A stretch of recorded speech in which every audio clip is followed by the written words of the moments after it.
என்னுடைய பெயர் காந்திராஜன், திருப்பூர் சாய ஆலை உரிமையாளர் சங்கத்தினுடைய தலைவர். 11/7/2025 மதுரையில் நடைபெற்ற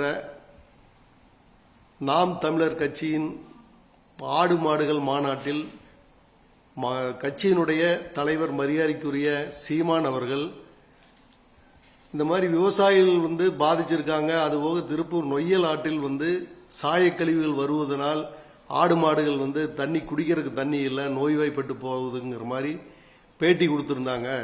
அது தவறான தகவல். உங்களுக்கு கிடைத்த தகவல் தவறான தகவல். நாங்கள் இன்று தினம் 10 கோடி லிட்டர் ரீசைக்கிள் செஞ்சுட்டு இருக்கிறோம், மறுசுழற்சி செஞ்சு திரும்ப பயன்படுத்திட்டு இருக்கிறோம். நாங்கள் 2000 3000 கோடி எங்களுடைய தொழிற்சாலையினுடைய முதலீடு 2000 கோடியிலிருந்து 3000 கோடி ரூபாய் செலவு செய்து இன்னைக்கு நெருக்கடியான காலகட்டத்தில் தொழில் செஞ்சுட்டு இருக்கிறோம். உலக அளவில் ஜீரோ லிக்விட் டிஸ்சார்ஜ் அப்படிங்கிறது திருப்பூரில் தான் செஞ்சுட்டு இருக்கிறோம்.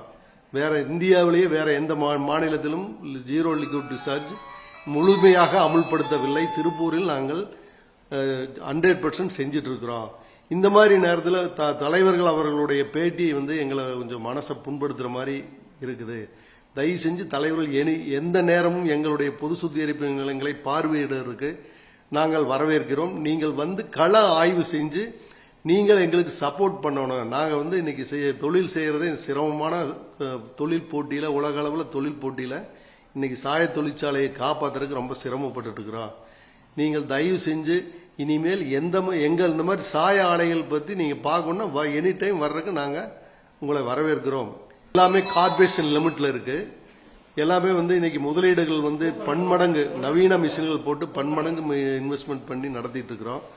இந்த மாதிரி தலைவர்களுடைய சப்போர்ட் இருந்தால் மட்டும்தான் நாங்கள் இந்த தொழிலை சிறப்பாக செய்ய முடியும் என்பது எங்கள் சங்கத்தின் சார்பில் உங்களுக்கு பணிவுடன் தெரிவித்துக் கொள்கிறோம்.